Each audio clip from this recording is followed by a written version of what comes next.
Welcome to Season 2 of the Spotlight series. Don't just survive, thrive. Most of us have experienced challenging times in our lives, particularly over the last few months of 2020. The key is how we choose to respond, whether we merely survive or thrive. My name is Nicola Steele, founder of JJP Talent Solutions, an Australian IT recruitment company. With over 20 years' expertise, I provide insights on how you can transform your career to the next level. The focus of Season 2 is around reinvention and how we can thrive in the new normal. In this podcast, I speak to experts from a variety of professions, including HR, technology, marketing, and business coaching. I don't have all the answers. However, collectively, we can instill hope, clarity, and inspiration. I hope you enjoy listening.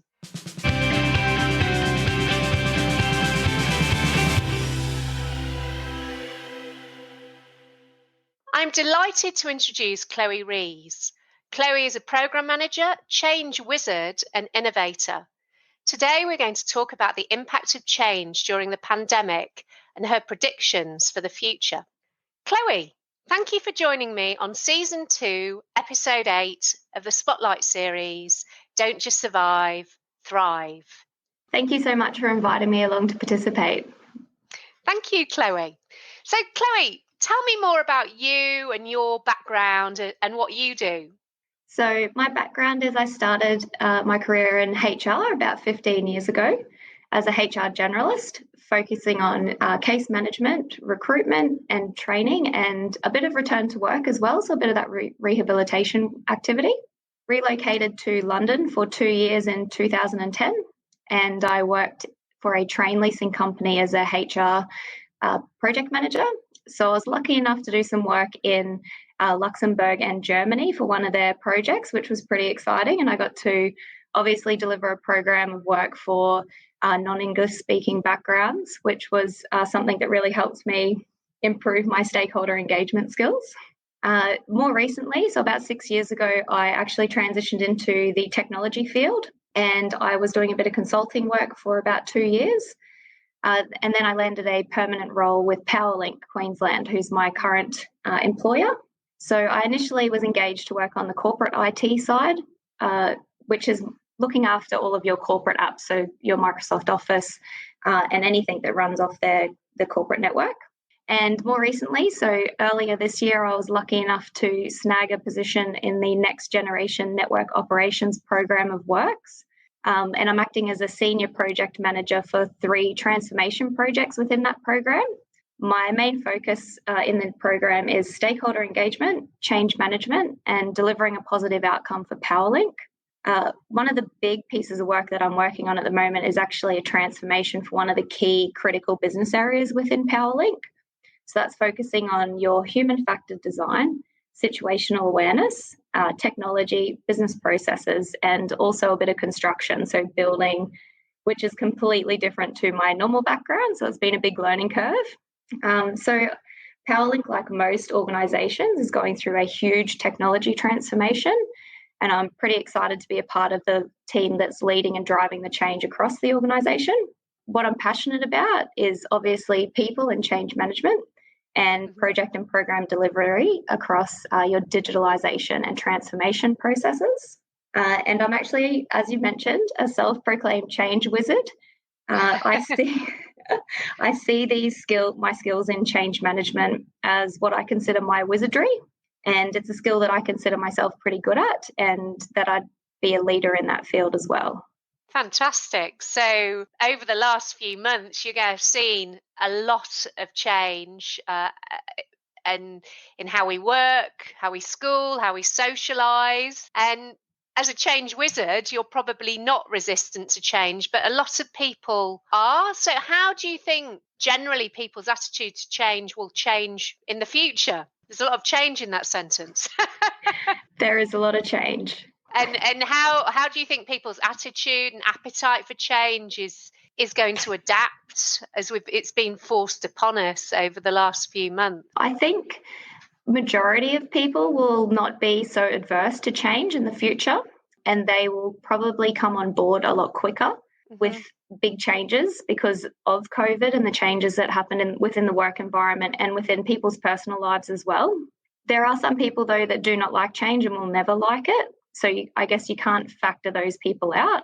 So they've always got to be the group that you mainly focus on and support them through. I think one of the biggest things that I see as a concern for the change that people have gone through will be transitioning back to work, and obviously impacts to an individual who may potentially be forced to come back to work when they've just had, say, 3 to 6 months of working from home, and obviously demonstrating that they can actually deliver their outputs from a working from home scenario. What I see as something that will help in the future is leadership coming on board and understanding each individual employee's needs and obviously how they work from that working from home environment, and kind of combining those two together and working out whether someone actually doesn't need to be in the office anymore, or if, you know, they could do 50-50 or something like that. A gentleman who I was talking to the other day, who I work closely with, mentioned that he actually didn't like the working from home situation. And his reasoning was that his clients need him to be on site to support them through their activities. And having him in the room or visible was obviously a better engagement, and they would get it. They felt like they were getting a better output. So I think it's all around that, not just you as an individual employee, but how you fit into your organisation and your team as well. So what are your outputs? What are you trying to deliver? And then I guess that's probably the decision point of whether you continue working from home or if you come back into work. And not one size fits all, basically. So Definitely having that not. Consulting with everybody that's involved in there. But I think as well, it has, a lot of companies have been very resistant to people working from home or remotely or flexibly. But this, dare I say it, experiment that being forced upon us has given the opportunity to see that it can work, or in fact that you don't actually like it. Yeah, very true. It is like that forced experiment, like you've rightly said. There was no option. It was you jump in and sink or swim. So I think most organisations have done pretty well to not sink, but obviously there are some that will slip back into their old ways, which will be disappointing. So it's up to leadership to kind of drive that flexibility across the work practices. And there's not been one person that hasn't been affected by this pretty much on a global scale. So for you personally, Chloe, what have been the biggest benefits and the biggest challenges over the changes for you over the last few months? Well, I think some of the biggest benefits are probably the commute to work. So my commute isn't even that big. It's probably about 30 minutes each way, but it's all that preparing yourself to actually get into work that adds on to your commute. So it's not just getting in the car and driving, it's actually getting yourself ready for work, getting your lunches ready, preparing yourself, getting dressed and heading out. So about an hour and a half to 2 hours a day was being saved, obviously, from that commute, which was amazing to just be at home earlier, being able to cook dinner, all those kinds of things, spending time with your family as well, which links into work-life balance, which I seen was a huge benefit of improving while I was working from home. There is the productivity increase, which I've heard a lot and read a lot more recently, that productivity levels have risen. But on the other hand, it's that longer work hours. So are people more productive because they're working longer hours, or are they more productive because, in fact, they aren't getting interrupted? It's that kind of double-edged sword. You're a lot more productive, but are you working 10 hours now instead of an 8-hour day? I think one of the biggest challenges was obviously companies being more digitally ready to be able to support work from home across their organisation. But then a benefit was the trust within the IT departments of companies, and them being able to quickly get their organisations ready to work from home, which is kind of like a forced digital transformation in a way, which is now probably going to change the way businesses run their digital program of work into the future, because they know what they can do in a short period of time. and they kind of understand the impacts and the risks as well. So it kind of opens up a new door. Yeah. And it's interesting, actually, my sister lives in London and works for a major bank there. And they, of course, had to work from home, but it was extremely difficult because of the security and the legacy IT and everything for them to Yes. do that. So their working from home policy almost didn't really make sense because they had to they had to go backwards and forwards back into London and out of London on an almost timeshare basis. But in terms of digital transformation, what other impacts have you seen during, and we're not post-COVID, unfortunately, but during COVID-19? I'd probably say some of the biggest impacts I noted when we first all started working from home in Australia was the bandwidth speed of the internet. So internet providers actually across the board had to kind of increase that speed for those working from home. So I thought that was very interesting, and the government obviously weighing into that as well. Something that I saw, I guess it's probably not so much an impact, but I'd probably say, linking back to your previous question, a bit of a benefit was people accepting technology changes in beta mode. So that rapid learning and experimentation piece is huge. And that will obviously impact the way we do digital projects into the future for a lot of organisations. So it won't be reliant on that 100% perfect rollout. What I'm hoping is it will actually reduce it down to, your 70 to 75% okay to go. And then you do your remaining 25 to 30% of changes. As you've kind of got it in production, you know how you're using the system, you know what works, what doesn't work. So I think that's going to be a huge impact to, obviously, your project delivery. And you can get some really good user feedback because they're not just a sample of users, they are all the users. Yeah, correct. And I think as well, it kind of opens up the transition between your project and your BAU, but what support a project would carry through and for how long post that go live date. So as a project kind of wraps up, should they be staying on for that extra 1 to 2 months to kind of cycle through that remaining percent so that they can help the business continue to improve the solution, and then they finish up when they get, say, 99% or something like that.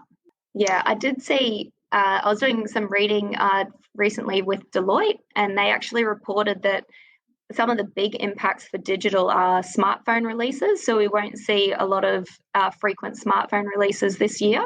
And that's just due to factories being closed down. But with them trying to open back up again, there's still that supply chain issue, which is going on. Your cloud providers are receiving more business, and obviously the impacts to security and the security posture of those platforms. So the cloud vendors are getting more requests, but can they sustain from a security standpoint the amount of users that will be accessing their particular solution? And then obviously just something that's ongoing, that's not just from COVID, but I think that will increase because of COVID, is that robotic process automation, or RPA, then your artificial intelligence and your machine learning. So that's been around for years. But I think as we're getting, because of the COVID situation, I think that organisations will be more inclined to test and implement these kind of systems to support them into the future. Excellent. So in terms of examples of successful digital innovations, what have you really seen happening? What examples could you give? So I think one of the biggest ones is online learning platforms for schools for when they were obviously in lockdown. So the education department, how quickly they were able to set up their learning at home resources, which were available online. So that was huge, calling out things like English, math, science, and reading to help parents who had their kids at home with them, but also the video link technologies that the schools were using to still run their classes with their kids. For if it was 3 or 4 hours a day, it was still, kids were still online accessing their teachers and having fun with their friends at school. So that was huge, I think, that's come out of COVID. And then I noticed things like applications like House Party, Zoom, or Microsoft Teams, obviously booming because everybody was still trying to contact each other. They wanted that face-to-face interaction, and they still wanted to kind of build those relationships and have those discussions with friends. which I think is awesome for into the future, because now you can pretty much contact anyone in the world at any time and have a face-to-face discussion, and it's more normal now. Also, things like your collaboration tools. So we've been running a lot of workshops within the team I'm working now. And one thing that was rather difficult was, how do you collaborate throughout your workshops? So we started using things like Mural or Teams whiteboarding, which made, your simple whiteboarding tasks and sharing of information or collaborating on a particular idea a lot easier than just talking with each other. So I think those things have been great. I've seen a few conferences were delivered by video and not in person, which I thought was really interesting. And obviously still getting their message across and being able to have interactive sessions with their attendees and their audiences, which I think is great. And there was one that I recently saw, so it's not finished yet, but I believe it's been an outcome from COVID. So the Australian Digital Health Agency is actually moving towards a fully electric and mobile script situation. So they'll no longer be your paper-based scripting when you go see your GP. This is huge because doctors and GPs have always had their paper scripts. So now everything will go online and it will become an integrated system. So not just the system itself will be huge, the security posture around it will have to be also huge, which is like a massive piece of work for that organisation. Which is, that's fantastic. In fact, with telehealth, getting repeat prescriptions, you didn't have to go to the doctors, you could just go to the pharmacy where the script already was. I know I had to do that for my daughter. And also the conferences you mentioned, and when you used to go to events and you'd be milling around, I'd generally be milling around the food section before the presentation. Yes. But I found face-to-face, you'd have quite fleeting conversations. Whereas when you were actually in the Zoom rooms, for example, and you were broken up into groups of 4 or 6, you did actually have more meaningful conversations that then continued later on and seemed to almost be more natural, rather than that when you've not met somebody and giving your business card or, hey, let's link in. It took away those awkward meetings. Yeah, exactly, because you were all in it together and you couldn't just hide behind the sausage rolls or whatever. You did have to talk, and I thought that was really good. Although that said, I remember at the beginning, house party and all that kind of thing was all very, very exciting, and having all these parties. But then actually it became a bit draining and we lost interest. Yes. I must admit that's exactly the same with myself and my friend group. It was all the rage, and then it was just too much, and then it was kind of finished. Yeah, and it was friends that we'd normally see get together in person. The normal FaceTime, Skype, etc. I'd do with family back in the UK or overseas was happening anyway at a designated hour. And I also thought with school, I remember the first week or so, it was a bit sticky, but then the teachers, oh my goodness, they really did such an incredible job, and the students as well, because I think it was difficult for them. Yeah, definitely agree. The teachers have done an amazing job. Definitely. And so in terms of, again, coming back to change, because you are the change wizard, what changes would you like to see happen to make organisations more flexible and more nimble? I think a big change that a lot of organisations need to consider is agility within their business model. So not being stuck to a set 5-year plan. You can have your 5-year business model, but you want to be able to be flexible and adaptable so that you can, when situations like COVID happen, you can shift your focus. So an example of that is there's a distillery called Detmold Group in South Australia, and they are actually known for producing paper and board-based sustainable products. And they actually swapped into hand sanitizers and making hand sanitizers. So they saw an opportunity to pretty much move completely in the opposite direction of their standard business model because of COVID, so that they could still keep their workforce employed. So I think it's things like that, being able to see an opportunity.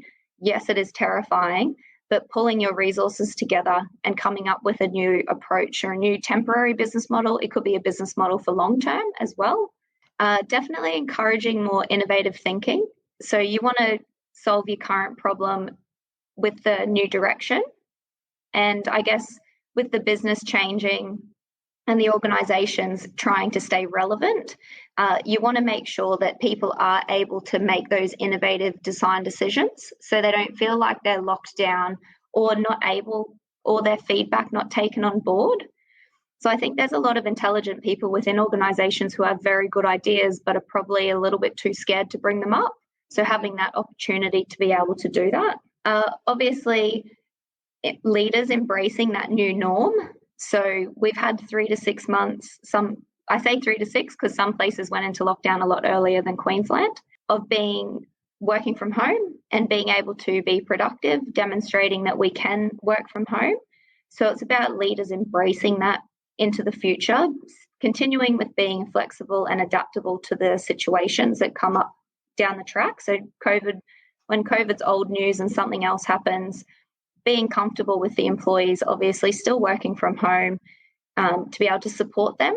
Something that will impact the transition that will be massive is leaders not supporting their employees and just automatically going back to the way it used to be, because maybe that's their comfortable area, and not being open to discussion or open to working together with your employee. So I think that will be huge and something that will help businesses be flexible and nimble.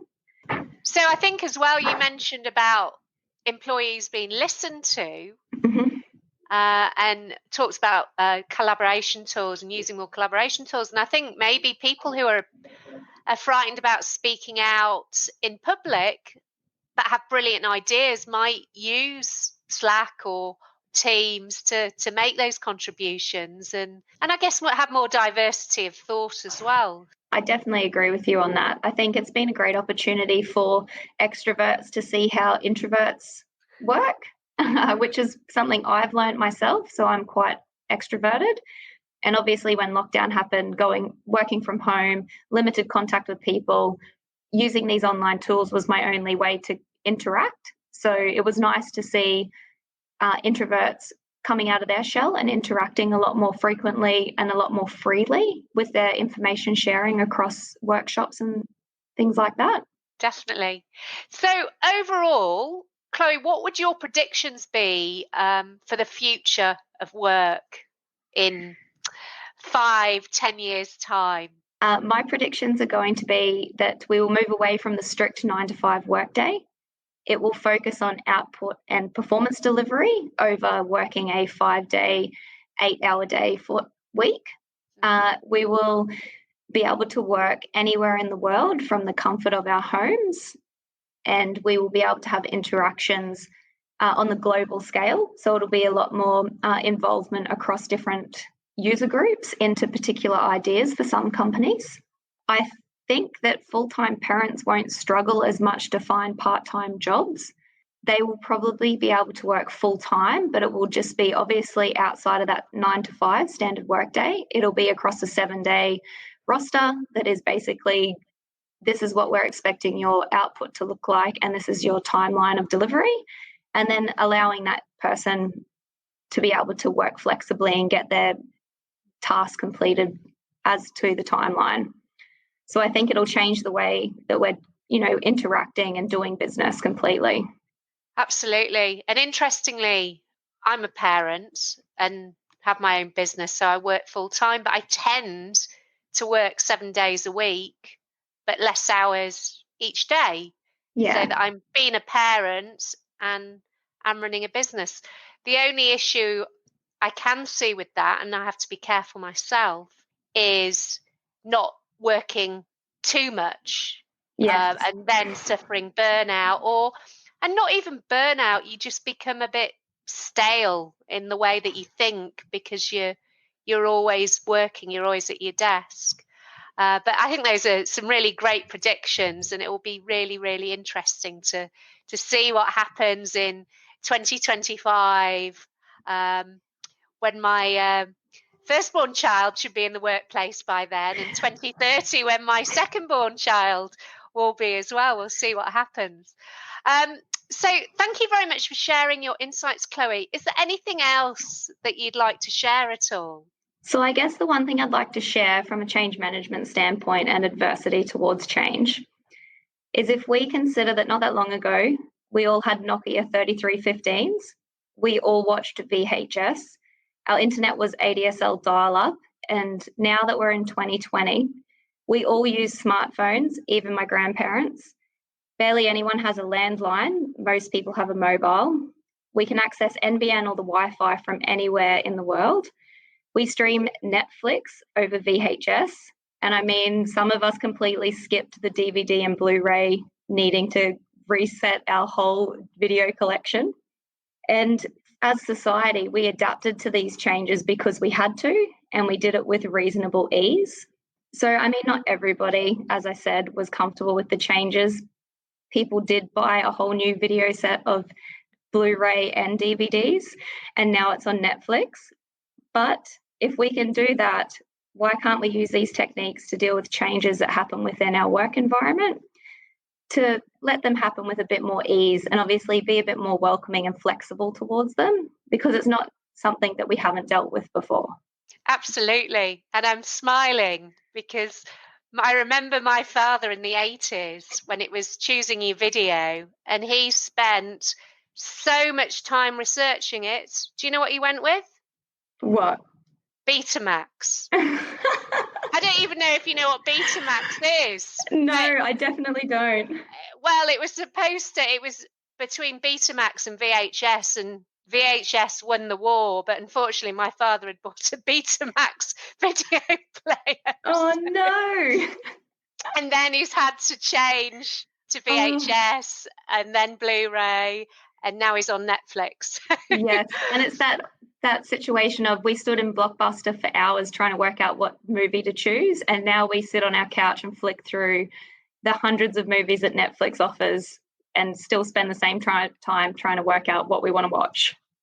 Absolutely. But it is fantastic how much it has changed. And when you look at your mobile phone, how much it can actually do, and how 30 years ago you had probably a whole room full of equipment to do the same thing as your mobile phone can do. Yes, correct. Well, thank you very much, Chloe. It's a delight to speak to you. Thank you. And thank you for having me on the show. I really appreciate it.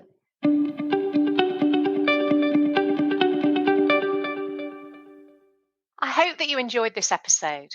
Please remember to subscribe, rate, and review. If you're looking for career advice, your next career opportunity, or to grow your tech team, then please call me, Nicola Steele, on 0499 773 546, or go to our website, jjptalent.com.au. The Don't Just Survive, Thrive podcast is part of the Spotlight series, which includes the YouTube channel Spotlight on Software Development. If you want more insights into the software industry, particularly tech startups, then subscribe to the Spotlight on Software Development YouTube channel. Thank you for listening. Until next time.